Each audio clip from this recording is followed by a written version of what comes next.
also going to record, but it's going to be a video recorded. Nobody of you is going to be coming in, so it should be a problem really. And this video will be also kept here in the center.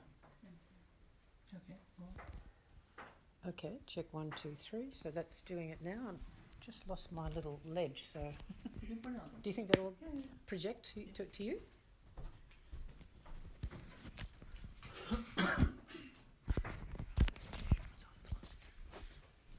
Is it?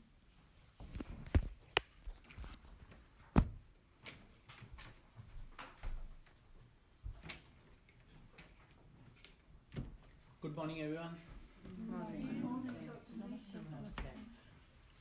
So it's been what, 4 years? 2019, last visit, and 4 years, COVID, lot of changes in the world, and was supposed to be here last year, but couldn't get the visa in time, so couldn't come. Could make it. Finally, it's here. So it's always pleasure coming here and talking to people. Goes back probably, my first visit in 98, yeah.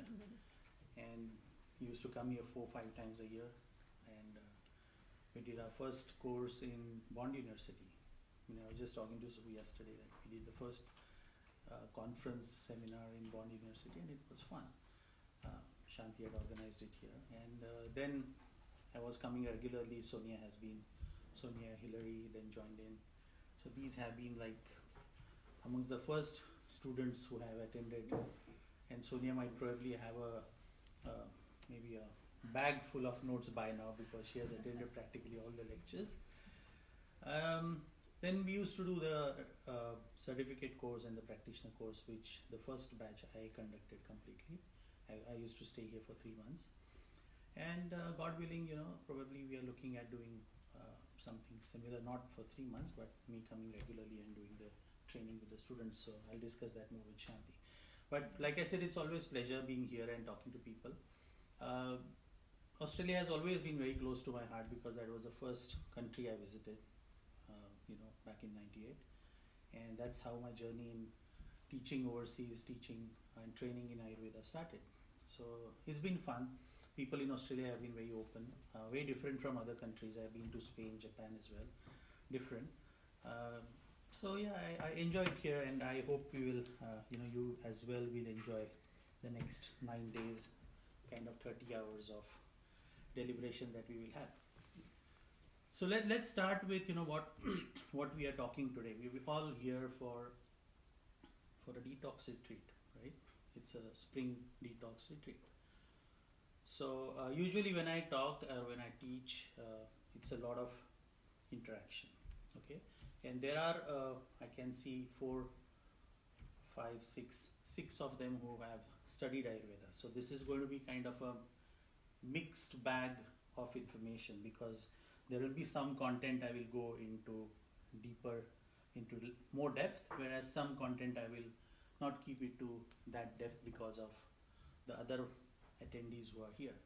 But obviously I would like to tell 4 of you, who are mainly the students, that if you need any specific topics that you want me to elaborate more, make a list, give it to me by the end of the day.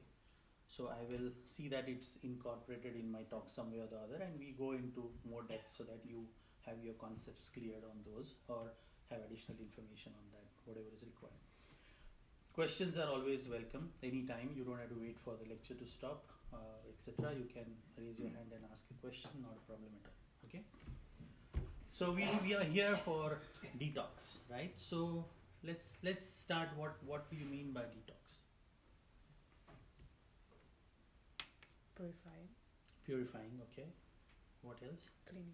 Cleaning. Removing toxins. Yeah. So then the next question is obviously, for people, what do we remove out of the body? What are these toxins? Where do they come from? Food, yes. Air. So pollution. Stress. Okay.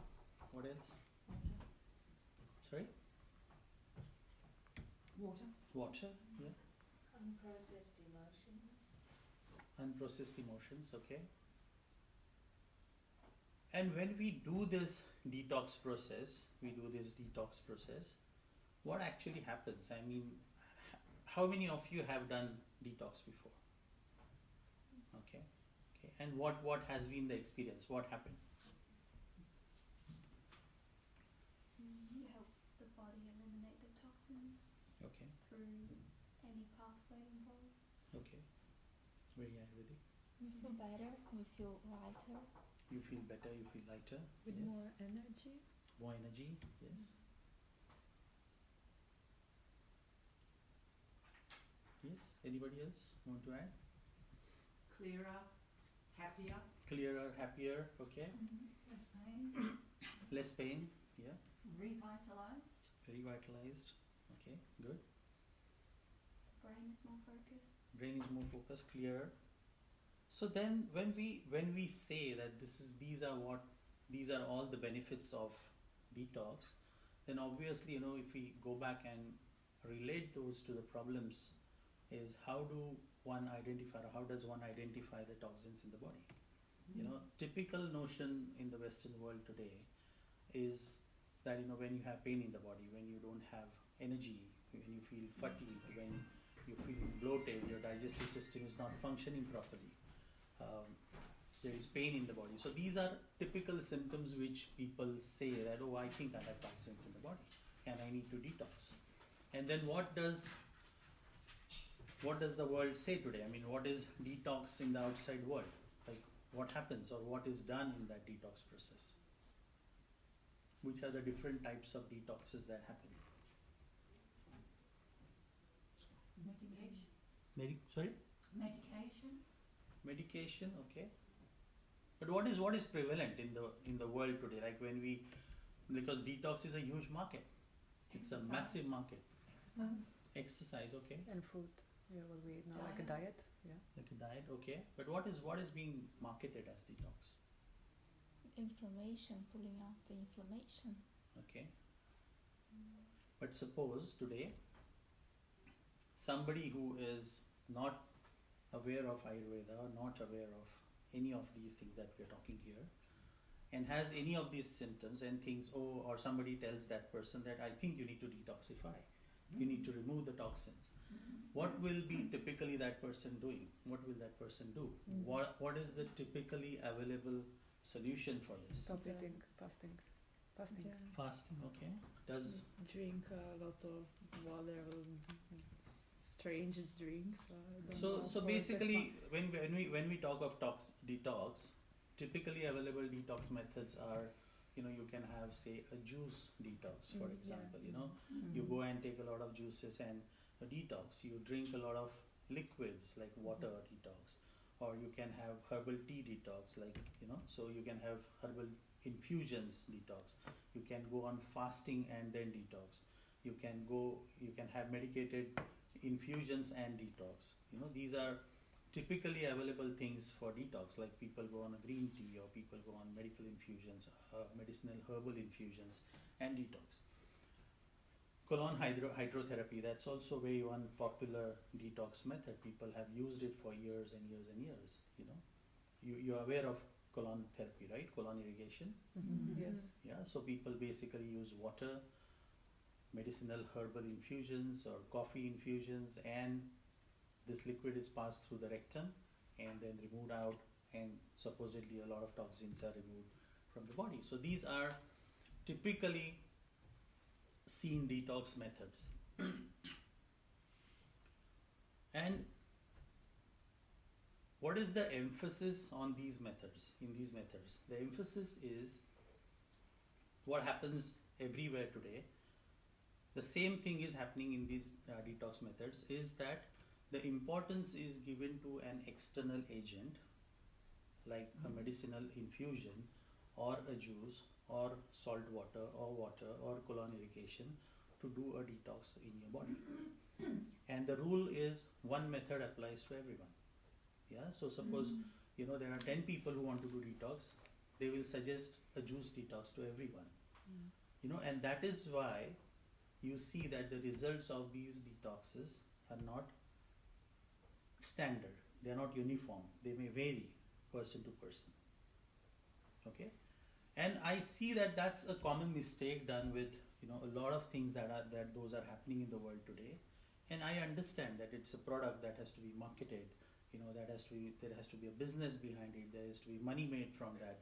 But then the mistake that's happening across the world is basically putting emphasis on something which is external, you know, like a food substance or a juice or a infusion, and talking about the qualities of that particular ingredient, and then saying this ingredient has these qualities, so that will do this effect in your body.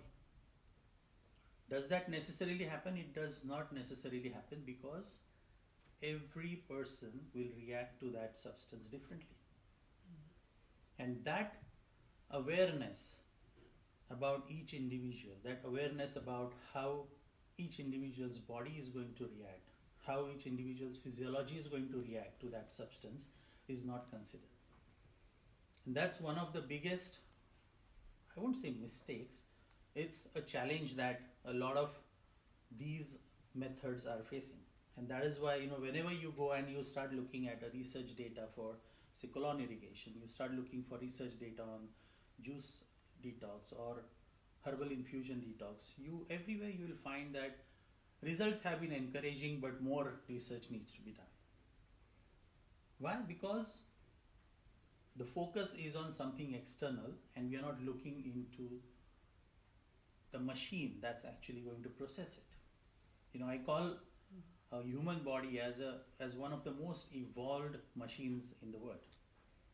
You know, and we're not considering that. We put in raw materials as we feel, you know, and then expect a product to be formed based on, you know, what our expectation is, or what the world's expectation is, and that does not necessarily happen.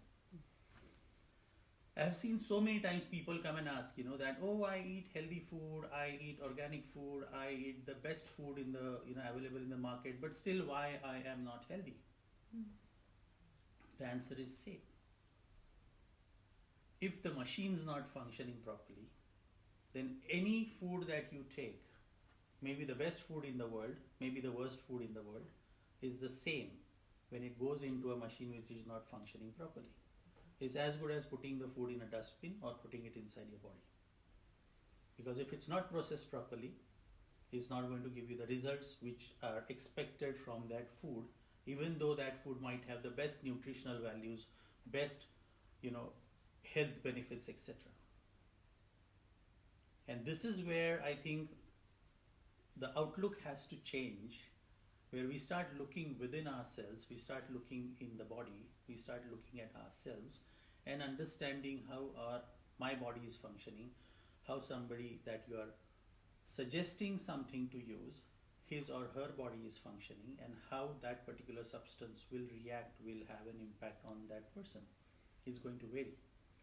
And that's where, you know, this detox becomes a very different phenomenon. You know, though we are here and we are trying to detox ourselves, each individual is going to react differently to the detox that we are going to do. But the basic principle of that, you know, the Western world, like I said, looks at substances, looks at, oh, there are toxins in the body, you are facing these 10 symptoms, let's put this substance in your body, take it, and then you will benefit from that. Will everybody benefit? Yes, everybody will benefit, because the basic premise, when I explain it in details, some basic premise is being followed when you do this detox. Will everybody have the maximum benefits of it? Probably not, because you're not understanding the individualistic approach that has to be followed in this. So, we're going to start today by understanding this part. I'm not getting into the philosophy directly, because sometimes that gets too boring on the first morning. Yeah. So I'm going to start with this and then slowly get into the various aspects and the various philosophies of Ayurveda, etc. Okay. So when we look at the detox, like I said, you know, everybody said the food, the lifestyle, the stresses, the emotional situations, the water, the air, these are basically putting in the toxins in our body, right? Now, what do we understand as toxicity is very different. Now today we are here to talk about a science which is called Ayurveda. Okay, for people who are new.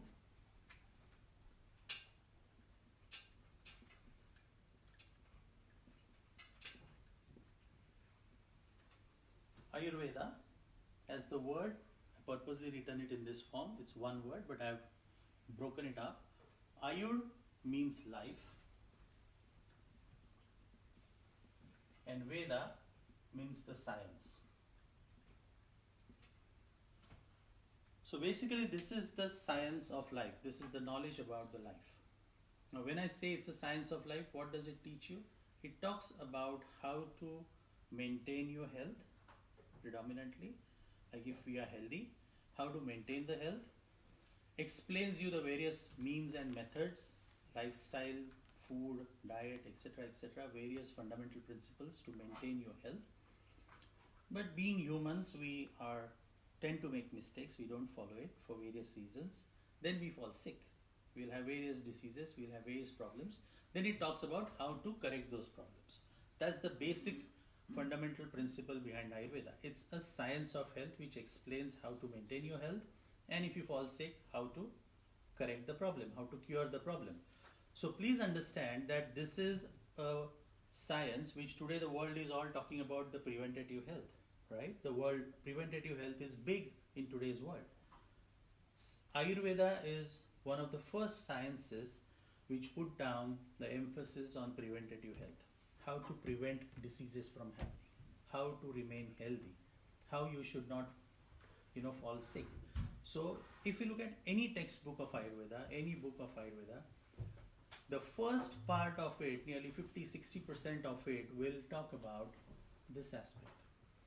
How to be healthy, what you need to be to remain healthy, what you should do to prevent from getting sick.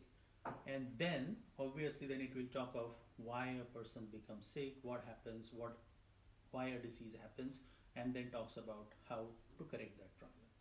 So even the books have been written in a manner where the importance is on prevention and maintenance of health. Okay. Now this science, if you look at this science, Ayurveda, it's more than 5,000 years old. Okay. The books are available today also. A lot of books are available, and we study from that, predominantly written in Sanskrit language, which is the ancient language we used in India. And the books are written in this, similar to the Vedas and the Upanishads, etc., which have also been written in the Sanskrit language.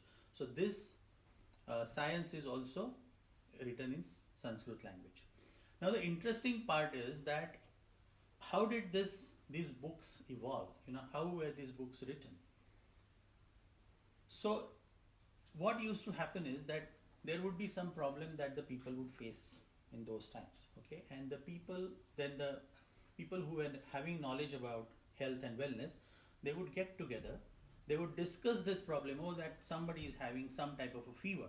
Yeah, let's discuss it. Then 15, 20, 30 people will get together, have a conference, discuss the problem. Then somebody would suggest, oh, I use this, it helps. Somebody would say, I use this helped. And then they would compile that information into a chapter, like the notes of their meeting, and then those became the books that we read today as the books of Ayurveda.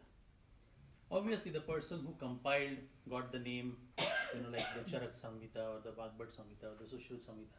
The books were named by that person, but it was predominantly a symposium, a conference, a gathering of, intelligent people who had the knowledge of health and wellness, who got together to discuss various problems that the human being faced at that time. That's how the books have come. The question still remains, how did they get the knowledge of the herbs, the medicines, etc., because there was no microscope, there was no scientific development, etc. So that question still remains unanswered. How did they understand the medicinal benefits of more than 4,000, 5,000 herbs which have been explained in these books? That question still remains unanswered. But some things are better not answered, so we'll leave it there. But this is how the books have been written.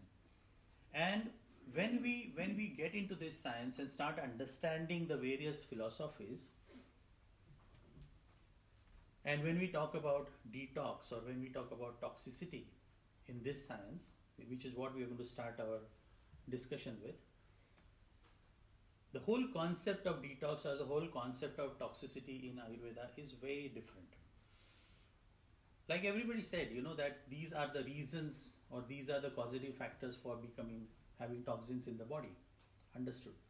But Ayurveda talks about, probably Ayurveda is one of the first sciences to talk about gut health, the importance of your digestive system in disease formation.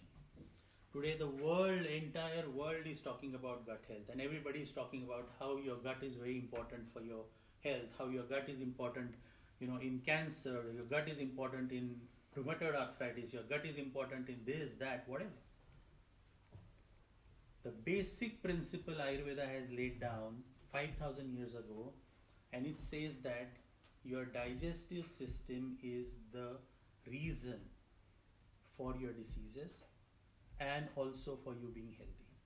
If your digestion is good, you will be healthy. If your digestion is weak, impaired, disturbed, you will have various health problems.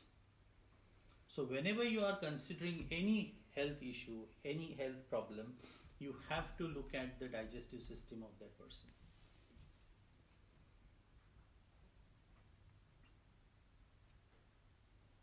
And when we look at the condition like toxins, obviously, again we have to go back to the digestive system. Now, when we talk of the digestive system in Ayurveda, there is a concept called as Agni.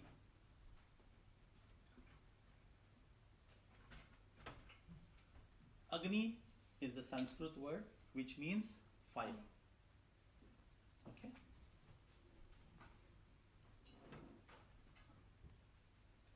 Agni is the Sanskrit word which means the fire.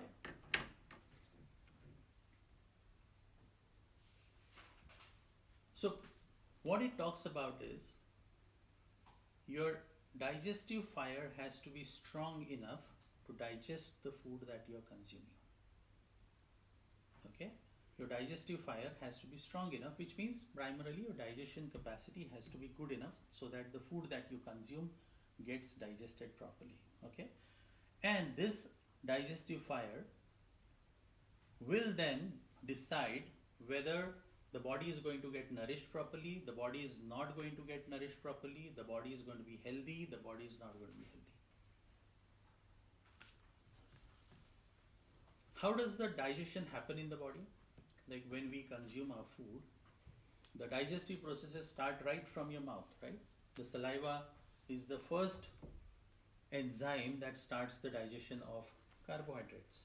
It has got an enzyme called amylase that starts the digestion of carbohydrates. Then the food goes through your esophagus into your stomach. In the stomach, what happens? The first digestion. Sorry? The Jataragni. Let's talk about the Western concept first, then relate it to what we are studying. Because it is necessary in today's world that what we study in the Western world, we should be able to relate it to Ayurveda. Because if we are going into the Western world where people don't know Ayurveda, we don't want them to laugh at us and say, oh, hey, you don't know anything.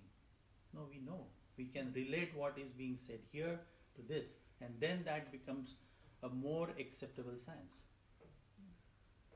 So when the food is consumed, it gets first digested in the saliva, with the amylase, the carbohydrates get digested, then the food goes through the esophagus into the stomach. What happens in the stomach? Hydrochloric acid. There are acids, but there are two things that happen in the stomach. The first and foremost is the stomach has very strong musculature. Okay, there are muscles which are arranged in this manner. Okay, crisscross.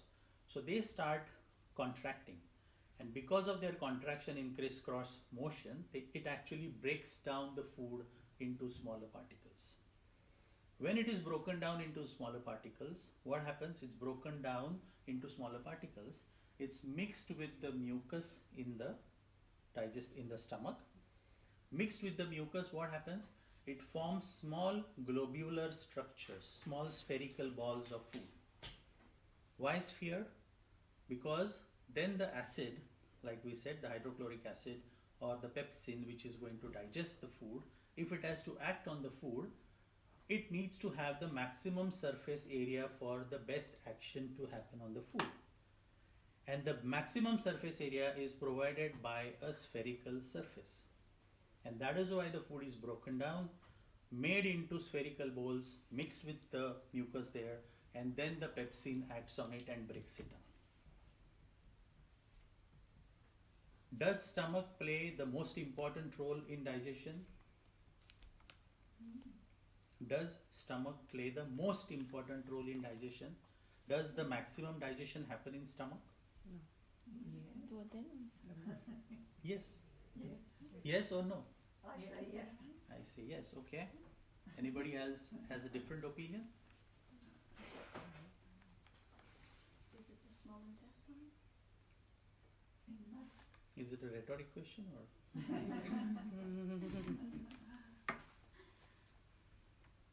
So, the stomach plays a partial role in the digestive process of breaking down the food, making it into spherical balls, the pepsin, hydrochloric acid acting on it. The majority of the digestive process happens in the small intestine. Okay, we usually think, oh, everything happens in our stomach. No. Stomach acts like a storage. Stomach acts like a mechanical breaking down machine for the food, and then the acids acting on it. The food is further released into the small intestine where further enzymes will act on the food.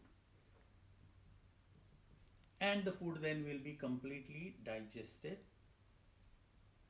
What do you mean by the food is completely digested? Turned into liquid. Okay, turn into And liquid. go into the through the body, the nourishment. No, what do you mean by the food is digested? It's been eaten. No, Decomposed. what's the word? I can't think of the word. What is the process of digestion? What do you understand by the process of digestion? Taking the nutrients from the food. Sorry? Taking the nutrients from the food. Taking the nutrients for the food. And No. removing the waste. No. And the waste. What is the process of digestion? What do you understand by the process of digestion? turning what isn't you in what is you? Okay. So what does that mean? Digest is like Like the transformation of the food, no? Too. Conversion. So like, like mentioned, transforming the food into a form which is acceptable to the body, right? The food that we consume, like the rice, the vegetables, the dal, etc., the bread, the porridge, will that be able to nourish the body directly as it is? No. That has to be converted into a form which is acceptable to the body, similar to the nature of the substances in the body, and that process is called as the process of digestion. We do the same processes outside as well. When we cook the food, the rice, water added, heated, that's a process of digestion, making it more acceptable to the body. And then the same process is continued within our body when we consume it, further processed, converted into a form which is similar in nature to our body, which is acceptable to our body, and then that the body can absorb it. Okay, so when the food goes into a small intestine, it gets completely digested, meaning the nutritional part is converted into a form which the body can absorb. Simultaneously, because everything that we consume also has waste products in it, right? So the waste products are also created here, right? And this everything is mixed form is there in the digestive system in the small intestine. When the process of digestion is completed, there is a liquid, there is a fluid, there is a substance that is present in the small intestine which consists of nutritional part also, and that consists of waste products also. And then what happens? Your small intestine has something called as villi and microvilli, which is finger-like projections on the inside wall, which then reabsorb the nutritional substances into the intestinal wall. I'll repeat again. Stomach breaking down acids, pepsin, partial digestion. Then the food further moves into the small intestine, where the digestive enzymes will further process the food, will digest it completely. But here, because the digestion is happened completely, there is a mixture which is basically good and bad, healthy, unhealthy, beneficial, non-beneficial, right? The nutritional and the waste, it's all mixed together. Now this needs to be separated, correct? Because the nutritional part needs to be absorbed in and the waste product needs to be thrown out, correct? So the nutritional components will be reabsorbed in the body in the small intestine with the help of villi and microvilli, which are small finger-like projections on the entire intestine, and then the waste products will be further pushed into the larger intestine.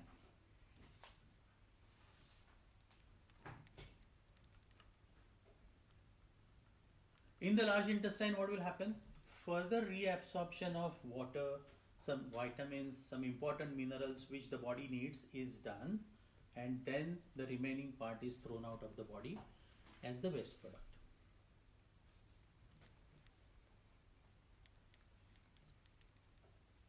Question? No, I Okay. was.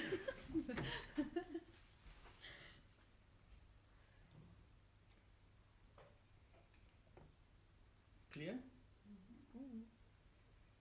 Now this part which is reabsorbed into the body will then be circulated along with the plasma.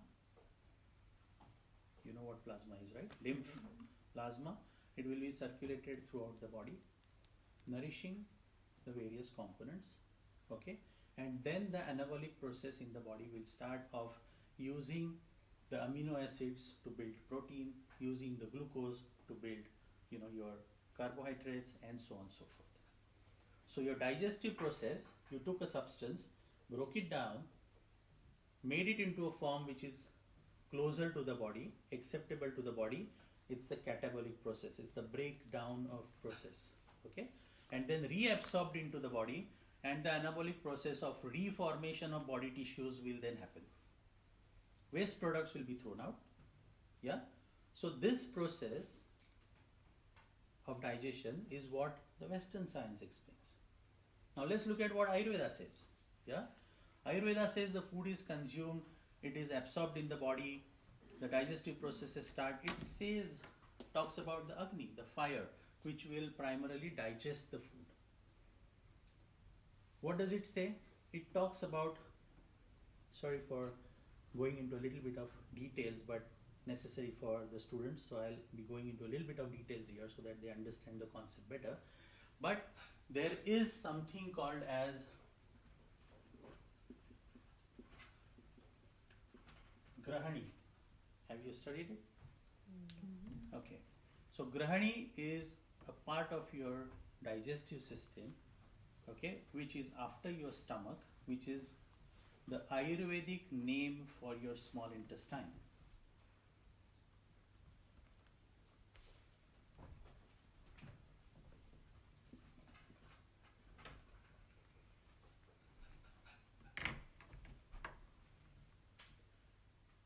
Is it specifically in the duodenum?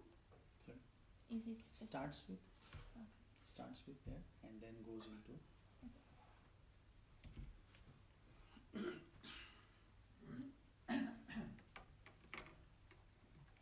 So Grahani is the small intestine.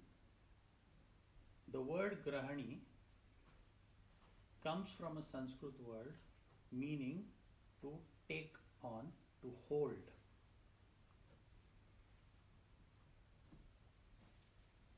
So what does it take on? What does it hold? It takes on partially digested food coming from the stomach, okay, and digests it completely.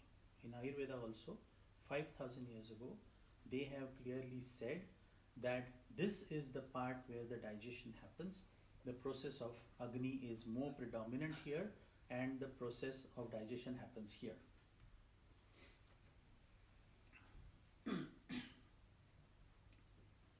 then what does it say further? It says that this is the part where the food will be separated into the nutritional component and the waste products. There are specific words used, okay, which says that this organ will do the function. It acts like a sieve, like a sifter. Okay, what is a sieve? Like a filter, okay, which strains the substance. So what does it strain? It strains and separate the good component and the bad component. That's exactly how the explanation is. So when this is done, the good part is separated, the bad part is separated. Now when I say good and bad, basically beneficial, non-beneficial, nutritional, waste. Okay. When that is done, then what happens? It says the nutritional component will be absorbed in the body and it will circulate throughout the body in form of rasa. So when we talk about the concept of 7 tissues, I'll come to that, but just for the explanation. So the nutritional part that is absorbed from the food will then start circulating throughout the body in form of rasa, which is basically similar to the lymph or the plasma, nourishing each and every cell in the body. And the waste products will be further moved into the next part of the digestion. What does Ayurveda say? It says that the wastes are created in the intestines. No science says this. When I say wastes are created in the intestine, it means your fecal matter as well as urine are formed in the intestines. What does the Western science say? Western science says kidneys are responsible for formation of urine. No. Kidneys are responsible only for filtration of the urine. It's already formed in the intestine. It is taken to the kidney and through the filtration process of the glomerulus, etc. What happens is further the body absorbs what is beneficial for it, like the water, mineral salts, etc. and the waste and the remaining part is removed. But where was it formed? It was formed in the intestines itself. And Ayurveda is the first science which said that the waste products, including your feces and the urine, they are formed in the intestines. Kidney is only an organ which will do the processing of it, filtration of it before throwing it out.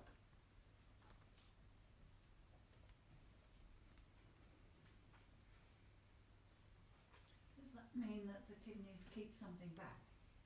So when the product that is going to be thrown out as urine is taken to the kidneys through the blood vessels, To be filtered, to the blood vessels, it is filtered in the kidneys. Yeah. There are certain organs, there are certain cells, there are certain systems in the kidneys which will under pressure remove certain things out, keep certain things within the body which the body requires, like the salts, minerals and excess of water should not be removed. So certain part of that is retained in the body and the remaining is thrown out. Just like the fecal matter, when it goes into the large intestine, certain minerals, vitamins and excess water which body has to retain is retained, reabsorbed, and the remaining is thrown out. Similar function happens in the kidneys.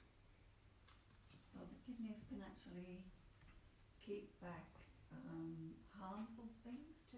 If the process is not happening properly, if the Okay. functioning of the kidneys is damaged, the kidneys will then not do the filtration process properly, and the waste that really needs to be thrown out will then be retained in the body, which will then basically remain in your blood, which will then cause problems like your creatine levels increasing, your potassium levels increasing, etc. That will happen because your kidneys are not effectively filtering them out and throwing them outside the body. But does it judge if it's like a heavy metal poison or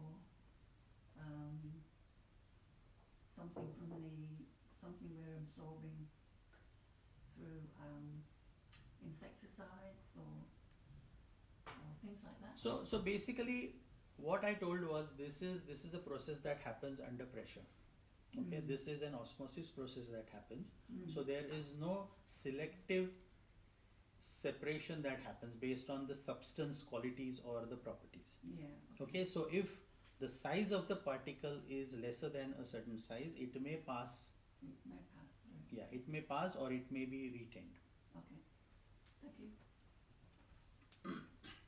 So coming back to this, the rasa then circulates throughout the body and nourishes the body and helps in the formation of the further tissues that are there in the body. So the same process, breaking down catabolic, from the rasa starts the anabolic process. You know the formation of 7 tissues. We'll talk about it later some point.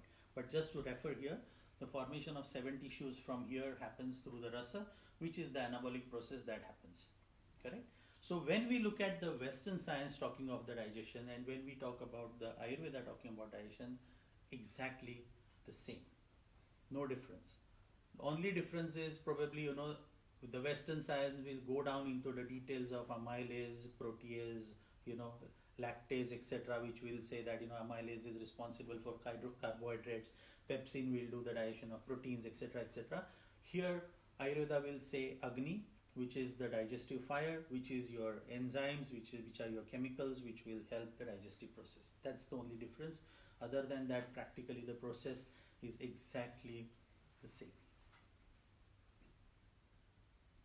Now when we come back to the concept of toxicity, this digestive process is extremely important in the formation of toxins.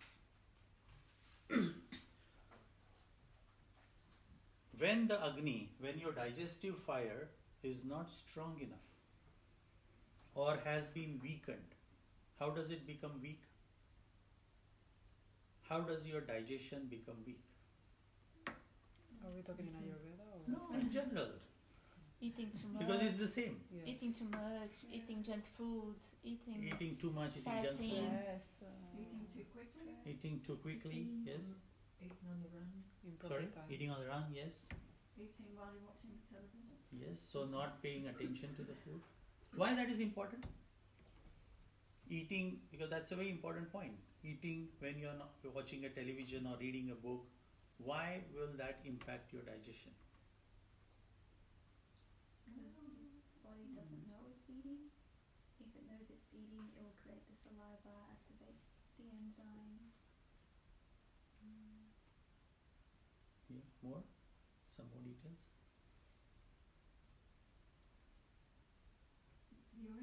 You're in another world when you're watching the television. Mm-hmm. Like you might be watching something quite scary, Mm-hmm. which will change your body. Mm-hmm. Sort of. Okay, but let's take an example. You're watching something nice, pleasant, not Yeah. really, something horrifying, stressful. Still, it will impact your digestion. That's something more, apart from what happens when you're not paying attention. You're also changing the emotions. You're also Yes. impacting your, psyche at that time, which will further cause more problems. But if we say in a situation you're just watching something that's not stressful and eating, still it will cause problems with your digestion. How? Blood supply, Appreciate is it going to the brain or is it going to the gut? Sorry? Blood supply?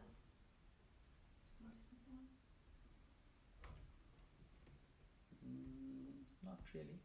Shanti used to say that we can't do 2 things at the same time. Okay, yes. So what does that mean? We can't do 2 things at the same time. I didn't What say we can't. we can do, is it? We can, We but I can. don't know if we Okay, should yeah. anymore. Well, there's lack of appreciation of the tastes Mm-hmm. and smells. Okay, They disappear. okay. You don't Okay. mind it. Being mindful. Being mindful, yes. Being mindful. So what is the role of mind in this?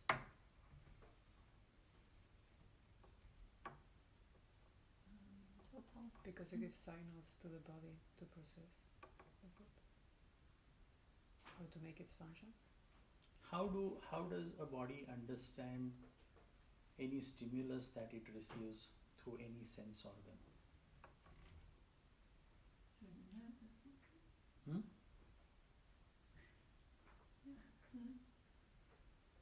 Which are the five senses? Smell, sound, Sight, taste, Taste. Taste. hearing. So taste is one of the senses, right? Mhm. And the tongue is a sense organ, correct? Now if we are not, and how does the body function? It is always said that if you are watching something, you will not be able to hear. If you are hearing something, you will not be able to see. So you can only do one thing at a time, though it appears you are doing multiple things at a time. Why? Because the function of mind is very critical in this entire activity, which Ayurveda has explained in details as to how the mind functions and how the mind is responsible for your sense organs to functions and how the mind is responsible for the information that you receive. So what it says is, when a sense organ receives a stimuli, when you see something, when you eat your food, when the food comes in contact with your tongue, right? There are taste buds, correct? There are taste buds. Now these taste buds are going to receive the stimulus, correct? Now when that stimulus is received, that has to be perceived and understood in form of a taste, whether it is sweet, sour, bitter, astringent, etc., pungent, etc., right? For that to happen, or when you see something, when you see a rainbow, to perceive that, to understand that, mind has to connect with the sense organ every time. So when a sensory stimuli is received, it is processed into an information. The mind has to act like a connector between your brain and the sense organ. And this sensory stimuli will then be processed through the mind and then passed on to the brain in form of information. What does the mind do in between? The mind will process this in different form. If it is a new sensory stimuli, it will try and understand what it is. Okay? If it is a sensory stimuli which has been received earlier also, the mind will process it and try and give signals to the body. It is beneficial, not beneficial, take it, reject it, etc. Like if suppose you held your hand on the fire and you burnt yourself, the next time you do that, the mind will say, you burnt yourself last time, don't do that. That's the functioning of the mind. So, and then from there, the knowledge will be, or the information will be passed on to the brain, stored in the brain in form of memory, to be recalled the next time the same sensory stimuli is received. There is one mind which connects with multiple sense organs in a very fast manner. Connects, disconnects, connects, disconnects continuously. And that's why we feel that we are also hearing and also seeing. But we are only hearing or we are only seeing.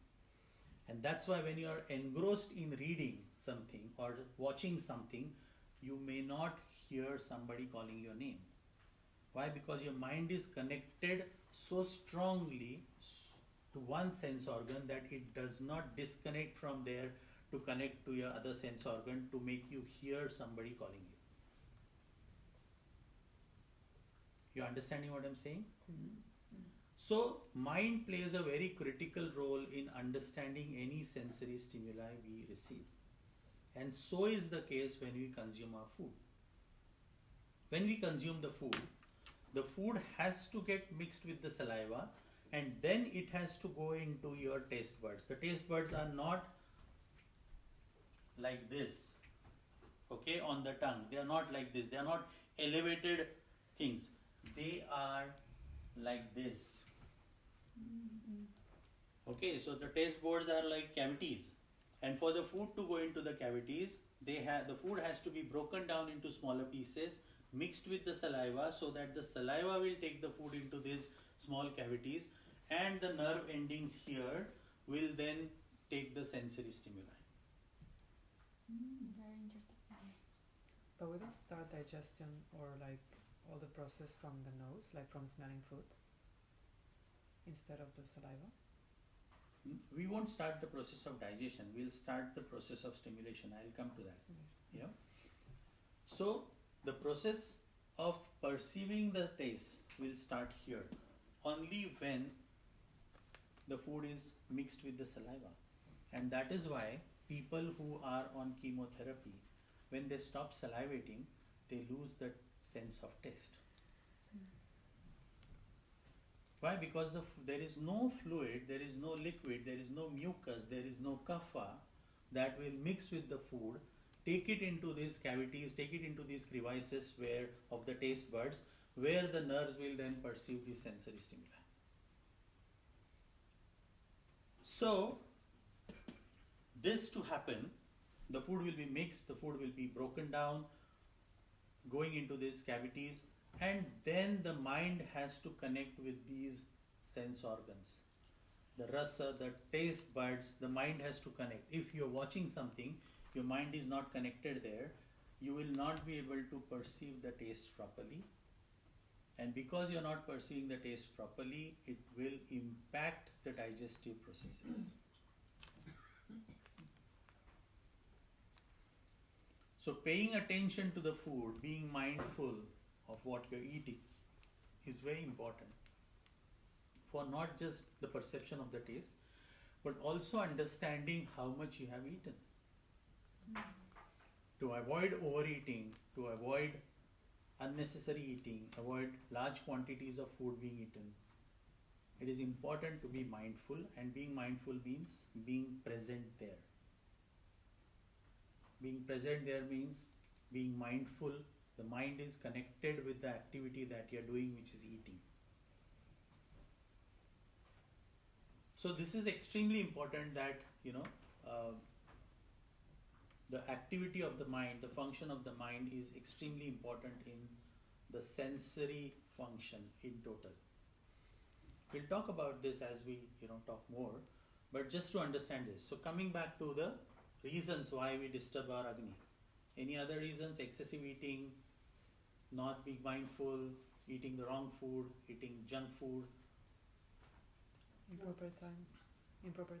Improper times, Drinking too much water. drinking too much water. What does drinking too much water do? Removes the Agni. Quite the Agni? Yeah, lowers the Agni. Lowers the digestion capacity, lowers the digestive fire. So here Ayurveda says it dilutes the Agni, it pacifies the fire. In the Western science, your acids in the stomach get diluted, obviously, when water is added to it. And then obviously because the acid is diluted, the function of digestion will get affected. It will reduce.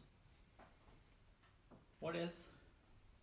What about not giving yourself time after you've eaten and getting up straight away and, doing something quite energetic?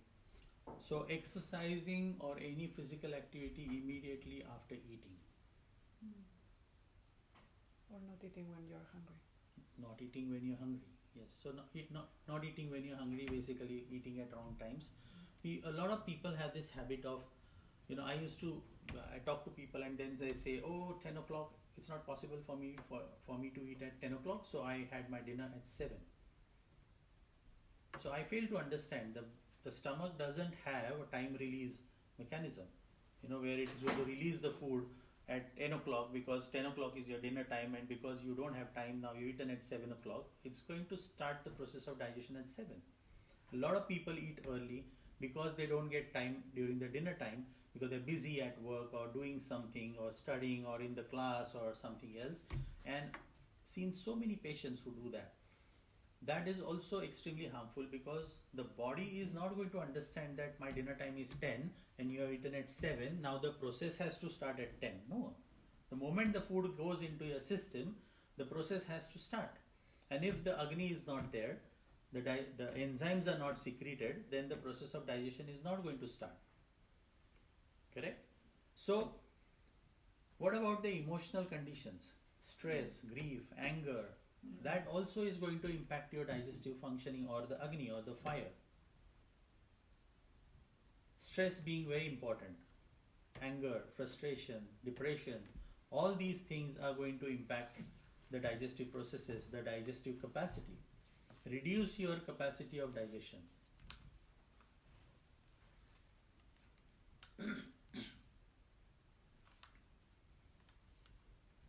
So how long do you think we need after we've eaten to digest?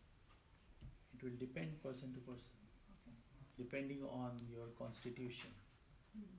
And what about these emotions? What if you're feeling really stressed and you feel like you have to eat? What would you do in these situations to digest properly when you have bad emotions? So basically, I was coming to that aspect which is called as emotional eating. Mm-hmm. Yeah, emotional eating is one of the biggest reasons for people to put on weight or to have various health problems. What is emotional eating? Eating without hungry, Eating when you're not hungry, but why? Or maybe when you are sad or you eat more. So basically, it's emotional eating starts with something which you mentioned, the smell of the food. There are people who would have eaten just now, and just because they see something nice, smell something nice, they will feel they're hungry and they would want to eat that. Are they really hungry? No. It's just emotional eating. Similarly, when people are stressed, they will want to eat more, or they would want to eat sweet, or they would want to eat particular substances, Or which are less usually, Or less too. or less too. Depression, anger, frustration, grief, all these emotions will result into a lot of times people binging onto food. Binging is eating something in excessive quantity, only one substance in excessive quantity. And this usually will be with the foods which are not really healthy or beneficial to the body. Substances which are processed, substances which are fried, substances which have very high sugar content, substances which are extremely with refined carbohydrates in it. So all these substances will be something which these people would want to eat. We will talk about why this happens when we go into the details of the concept of doshas, etc. We will not touch upon that right now. But emotional eating is one of the major reasons for people to have lifestyle diseases like obesity, diabetes, hypertension, cholesterol, heart conditions. All these things, one major reason is emotional eating. I know so many people, they are always hungry. You ask them, you want to eat this? Yeah, they'll be ready to eat. And I sometimes think, oh, you just had a full meal. How can you eat? But they will just feel hungry at the sight of the food, at the smell of the food. So that's the stimulus that I was talking about. Sometimes it's just an emotional stimulus, a psychological thing, which makes them have the feeling that they are hungry. But this is not real hunger, this is pseudo hunger. Emotional eating usually comes from something which is called as pseudo hunger. Because if you ask these people, are you hungry? He or she will say, yes, I'm hungry. But no, they are not hungry. It's pseudo hunger. It's a false hunger. Okay. And that becomes a major issue in a lot of health problems. Does that change your mood? Like, is it an addiction to a pleasure chemical, perhaps? So when we look at it in a particular way, okay, there are 2-3 things which will happen when you consume these foods. You have,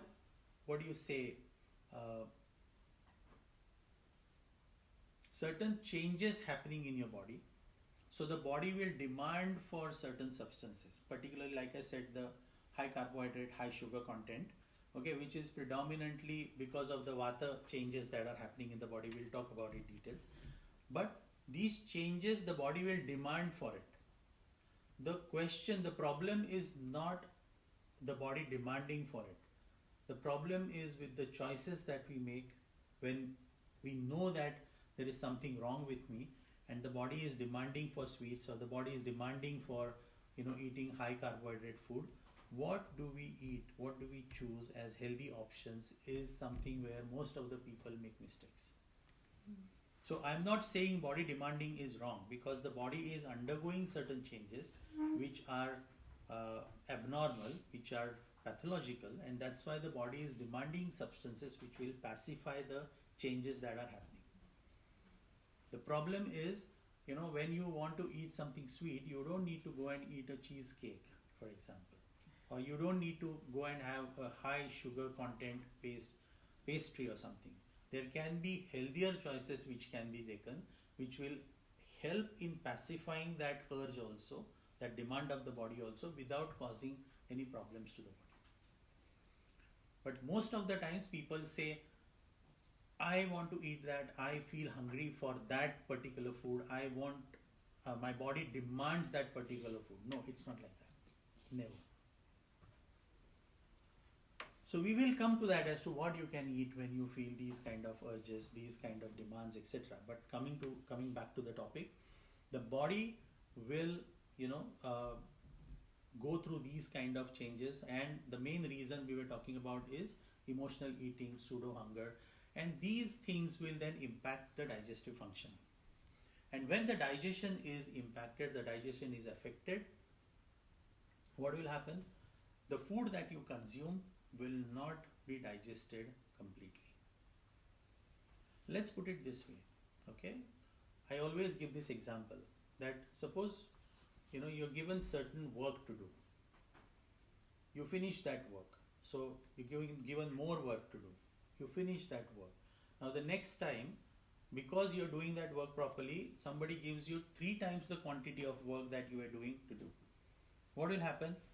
First few times you will still manage somehow, put more hours to it and try and finish that work. The other person keeps on giving you 3 times workload every day because you finished that work once. What will happen? The body will not be able to cope up with it every day, putting those long hours, and then what will happen? Some work will remain pending.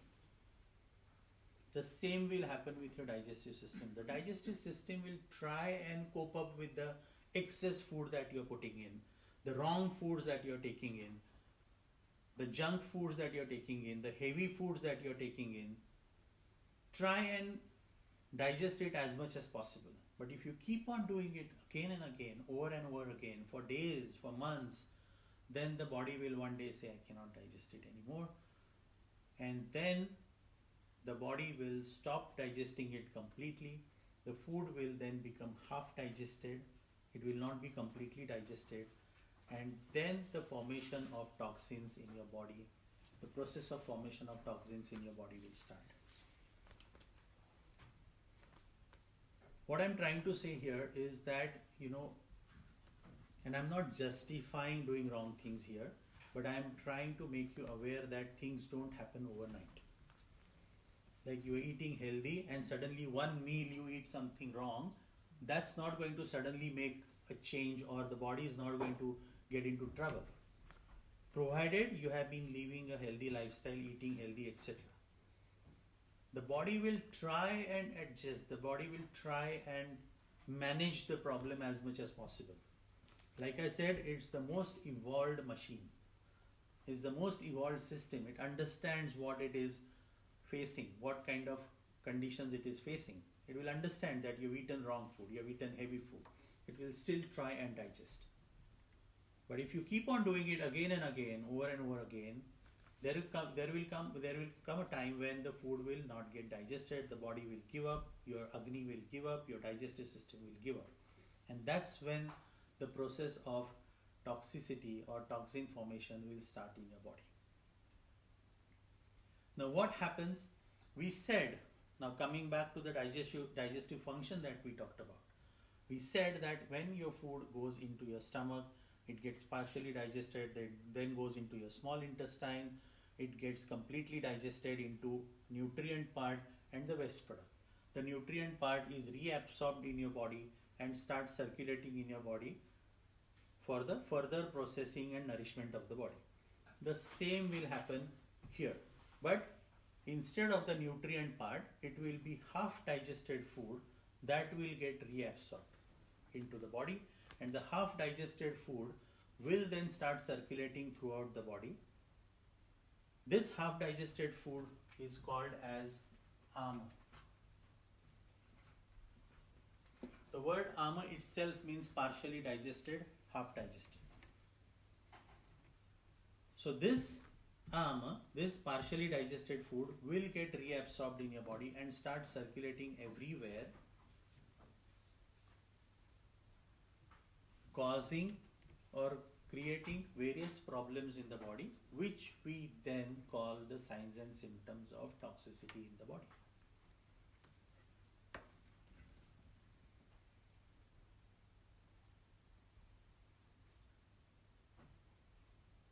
In a normal situation, what is this nutrient substance doing? The nutritional substance that is reabsorbed in the body, it will go and nourish each and every cell in the body. Right? Each and every cell will be nourished. Now this nourishment is now coming from half digested food. So the nutritional value is less. Right? Plus the nutrient substance is, the ama is heavier than the nutrient substance or the rasa that was there. The good component of the food, the nourishing component of the food, is lighter than the ama. So when this ama starts circulating and spreading throughout the body, it goes and nourishes each and every cell with half digested food. So something which is toxic in nature, something which is half digested. So every cell will take on this ama in it and start showing then the signs and symptoms. What will the body show as signs and symptoms? Because of the heaviness of the ama, the body will start feeling heavy. The person who has ama will say, I feel heavy, I feel lethargic, I don't have energy in the body. That's the first thing that the person will experience: heaviness in the body, lack of energy, feeling tired.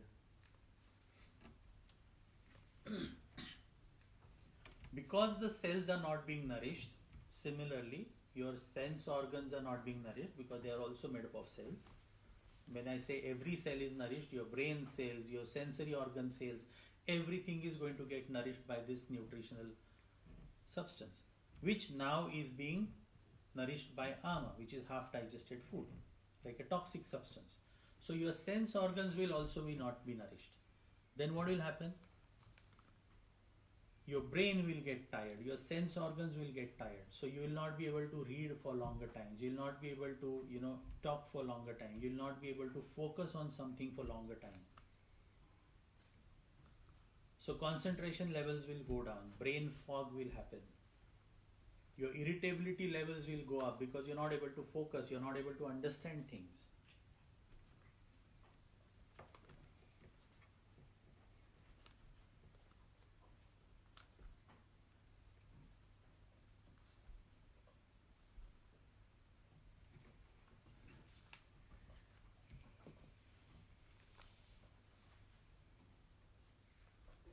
Because it is half digested food, it will also cause problems with your digestive system, like you will feel bloated, you will feel there is a lot of gas.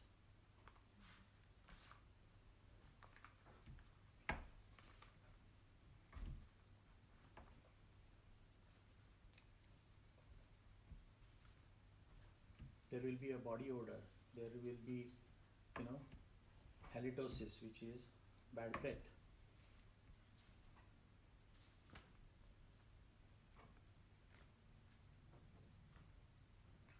Disturbed sleep. There can be either disturbed sleep or the person will sleepy all the time because of lack of energy and because of the heaviness of the ama.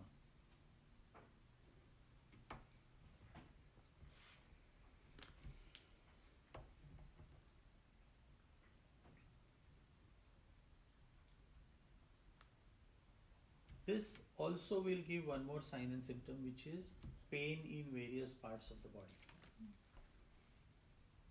And this pain will be a shifting pain. So today the pain is in the knee joint, the next day the pain will be in the low back, the third day it will be in the ankle. So it will keep on moving depending on wherever this toxin, this ama is circulating in the body.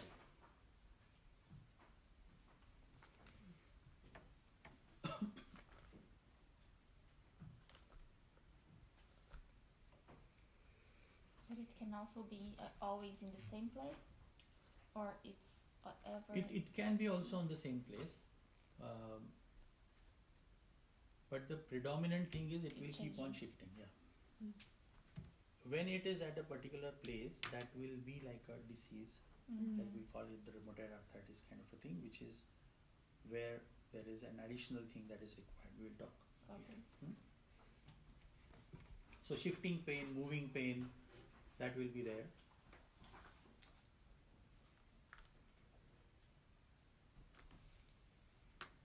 Bad smelling stools. The feces will be bad smelling, foul smelling and sticky. And heavy, so they will sink in the water.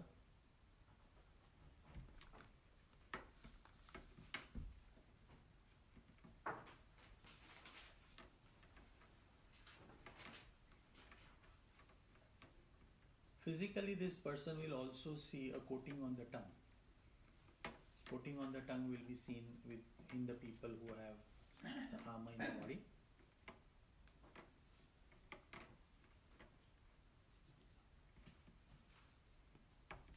One thing which is also seen very commonly amongst these people is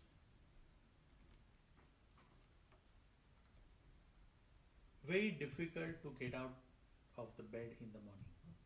They're very tired, they lack energy in the morning. They would not be able to get out of the bed easily.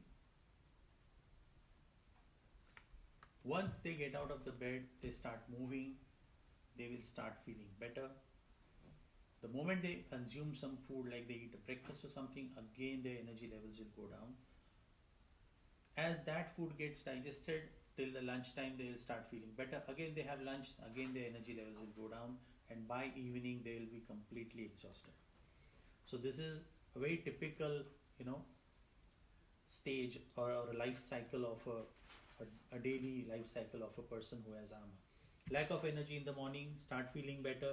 The moment they eat food, again the energies are down. Again, as time goes between the meals, as the food is getting digested, the energy levels improve. Again consume food, again the energy levels will go down, and by the evening, completely exhausted. This person will be completely exhausted and would want to rest or sleep. So these are typically seen signs and symptoms of ama in the body.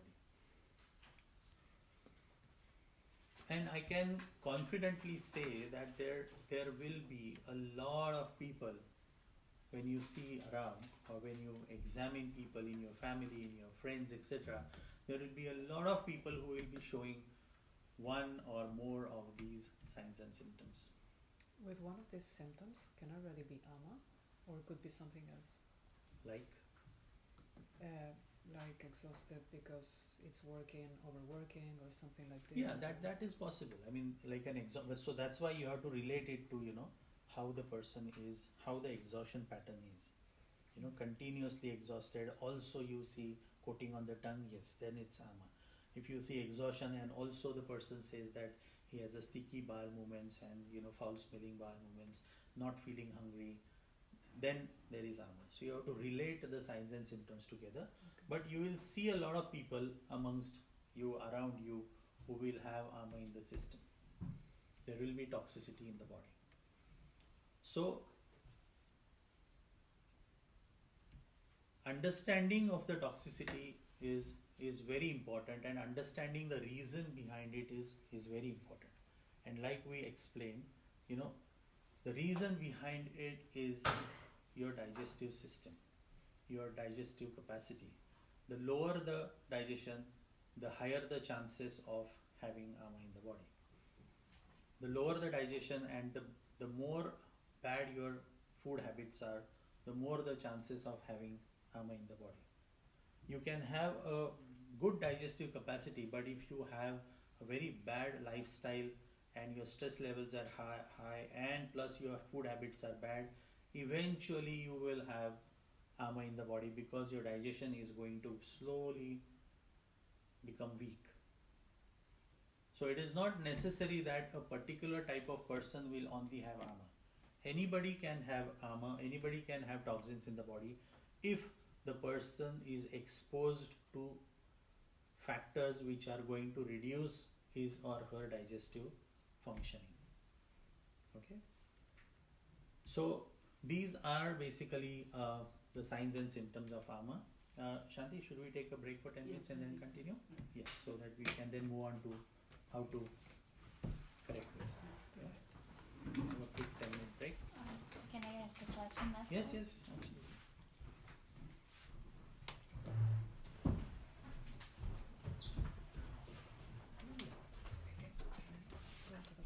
We'll just do it in a session.